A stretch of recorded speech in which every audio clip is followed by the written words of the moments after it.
Alright everyone, this is ZRPG Revamped, and we are here with, finally another video. I'm gonna classify it as gameplay sessions number 2. This is Super Mario Sunshine, but, technically it's also a commentary too, so yeah, this is a failure. This is kind of like just messing around on Super Mario Sunshine. I go to a bunch of random levels, but there's some of the standout levels from the game.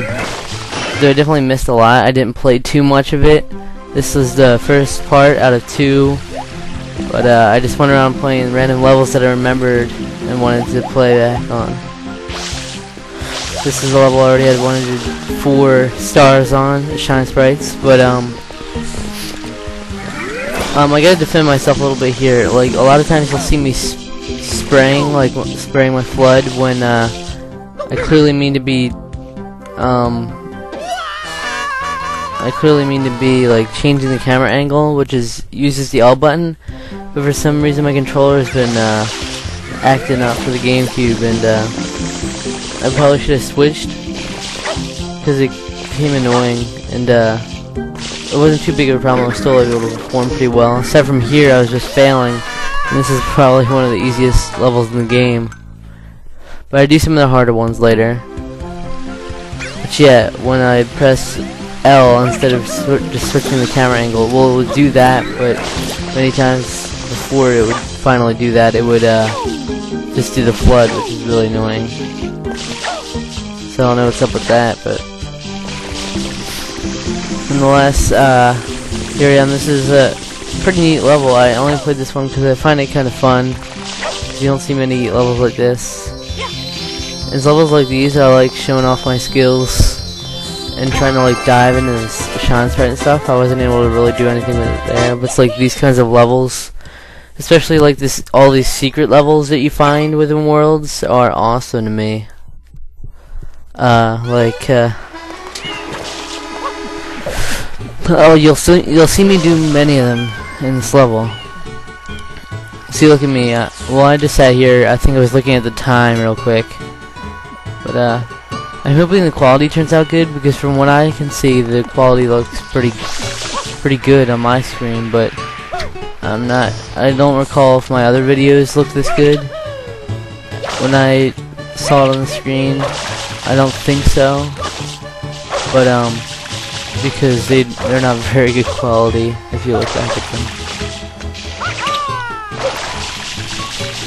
See, look at me failing trying to jump into the pipe all fancy. See, that's one of the cases I pressed L just to ground pound, and at the same time it used flood, which is kind of awkward. But what is he doing in this level, you think? Oh yes, I'm doing it. This is the Manta Storm episode 1, the first episode of this world, but it is widely known as like the notorious level. They would often make people quit on the game back in the day, back in their childhood years. And it's like it's a really tough level, but I wanted to try it out, see if I could show off doing this, because I thought I could do it pretty well. And we'll see here. But yeah, how have you guys been? Because I haven't really talked to you very much. I really want to make more videos, and I wasn't able to at all for the longest time because my setup with the capture card was terrible, because I had my computer was so far from my video games that I wasn't really able to record anything. But here, I'm able to record strictly retro games in this case.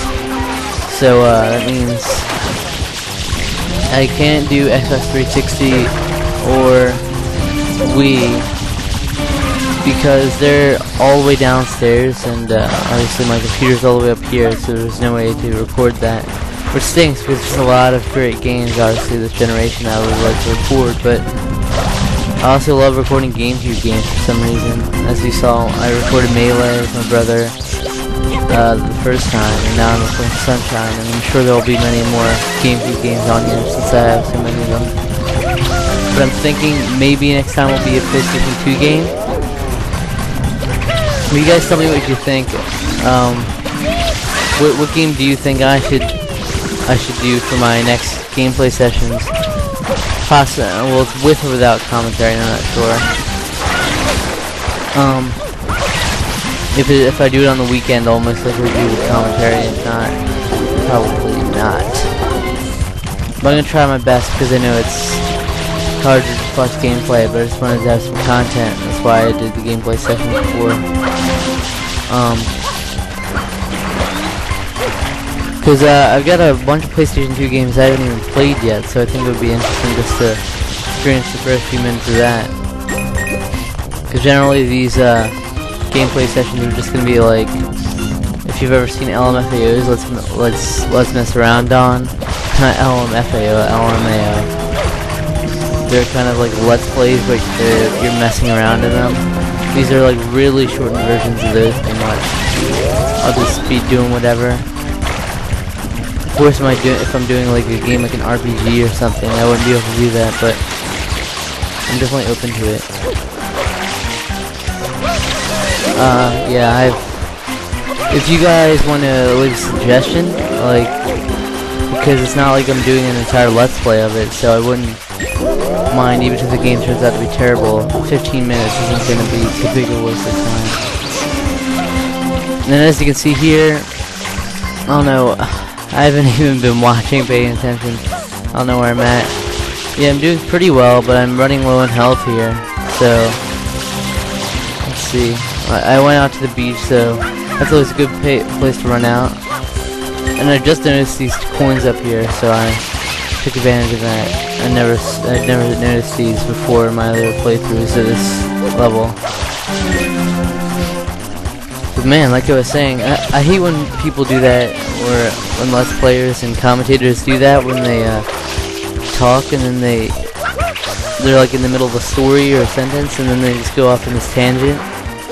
And either it takes them forever to go back to the original thought, or they just completely stop talking about it altogether and forget what they're saying. It annoys me, especially when it seems to be a really interesting story. But I mean, this is definitely good technique. I'm doing the same exact thing. Hold on, let me finish this thought first. Like I was saying, if you wanna suggest a specific game, I have. If you go to backloggery.com/PokemonZRPG, you can see all my games. Again, this is exclusive to only retro systems, and to be honest, systems like the Super Nintendo, they'll be a pain to set up, but I'll definitely try them out. But some games might not work anymore, because it's been a while since I've used it. See them work. Well, Nintendo games should work, but I think actually one or two of them doesn't. And the Sega Saturn games should be okay. And then of course you have PlayStation, PlayStation 2, and GameCube. We can't, and the original Xbox, but we can't do Nintendo 64 because it's not working right now. And would you look at that? I got it done in my first try. So I think it kind of succeeded in showing off there, but I don't know, it just seemed a lot easier because that was definitely one of the tougher levels for a lot of people, including myself for a bit. But yeah, I just pulled it off there. I don't know if it's just as easy for everyone nowadays or what. And that was a nice triple jump right into the star. I'm glad that worked out. I didn't think that would work out as good as it did, as well as it did. Learn your grammar, man. So yeah, just look at that page. It'll have my whole collection. I guess Game Boy Advance games would also be included in the list because I can always do Game Boy Player. Oh, and no Atari 2600 games, because the system is not usable right now. So, well, I haven't even been able to set it up, so I haven't played any of the Atari 2600 games I have yet. And I didn't want to spend too long thinking about what else to do, so I was like, I panicked and I just went in here. But I knew there's at least a secret level, at least one in every world, so those are always good levels. There's no secret levels that I don't really like, so it's always a good thing to fall back on. So yeah, and if you guys are not following me on Twitter, it's at ZRPG. Definitely do so, because that's the best way to contact me. You can, I'll pretty much talk. If you want to talk about video games, I'll talk about it all day with you. Well, maybe not all day, but I mean, I'll pretty much talk to anyone who has something important to say. So I'm free to speak your mind. I love talking to people on there. That's always fun. Like I was posting pictures. I was hoping for this to be something amazing. I got Shepherd's Crossing on the PlayStation 2. I've got it right in front of me right now. I'm looking at it. I was like, alright, the title reminds me of Animal Crossing, and the whole concept and picture right in the front reminds me of Harvest Moon. So I love both of those series. I must love this. And then I opened it up, and there's this badass game disc with a little lamb in there. Picture of a 2D lamb. You'd have to see it on Twitter. I was just gushing about just looking at the box art, and I convinced my mom to buy it for me at Walmart. It was $15. I really regret the decision. Oh my god, I wish I hadn't done that. Because now I really want the book Ready Player One, but I still have absolutely no money. I need to find a way to get money right now. And if I never would have expected my mom to just buy me that for $15, but she did. It's such an impulse buy. I just think, oh, there's a game here, I need to have it. It's like I don't mind having it in the collection, but it's also, I popped it in, and I couldn't play more than 10 minutes of it. It was that bad, it seemed to be.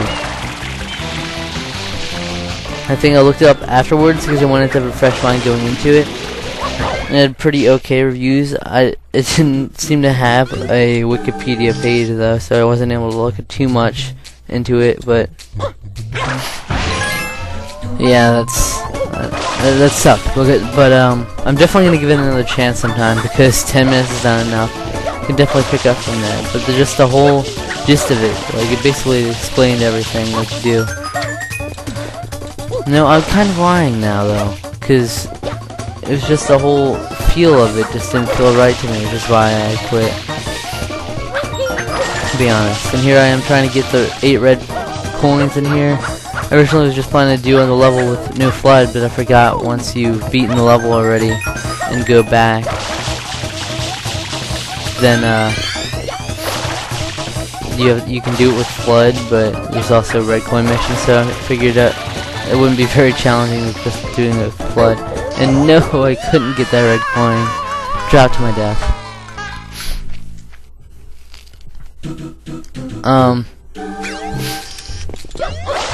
So yeah, part of the reason I really want Shepherd's Crossing is because my brother got me Harvest Moon Save the Homeland from $5 brand new, supposedly, and it was in the shrink wrap and everything. And my PlayStation 2 won't read it. I don't know what's up with that. Oh no, I really don't know, but I was so looking forward to that game because I had heard amazing things from members, or not members, just people in the community like Pete Dorr. He was raving. He says it's his favorite Harvest Moon game, even though he hasn't played many. I was still really looking forward to it because I am a Harvest Moon fan. I have, let's see, I have Harvest Moon: A Wonderful Life on the GameCube. I have Harvest Moon: Magical Melody on the GameCube. I have Harvest Moon: Grand Bazaar on the DS. I have Harvest Moon 3D: The Tale of Two Towns on the 3DS. I've got Harvest Moon: Tree of Tranquility on the Wii, and I've got Harvest Moon: Animal Parade on the Wii. So I've really been wanting to get more Harvest Moon games, not Animal Crossing. But like Harvest Moon 64 is one I really want, but at the same time I just need a new Nintendo 64 since mine hasn't been working, like I said. so many N64 games I still need. Like, when I was growing up with it, N64 seemed to be probably my favorite console growing up. Because I was born like right into Super Nintendo, so I was very young when I was playing the Super Nintendo. But then, as I got older, it was the Nintendo 64, and that was a really fun system. But little did I know how many gems I was missing. Really, like I really need Conker's Bad Fur Day. I need that. I want Super Mario 64 because I was stupid as a child. I put a penny in the cartridge. Little did I know that was such a stupid mistake. Now I only have it on the DS, which I really don't like the controls, and it's a pretty different game. It's 150 stars instead of 120, so that's added bonus, but I still don't like it as much as I know I would love the Nintendo 64 version, even though I hadn't been able to experience it as much. Well guys, that's it for this part. Stay tuned for the second part. It should be posted not too far after this, so see you then.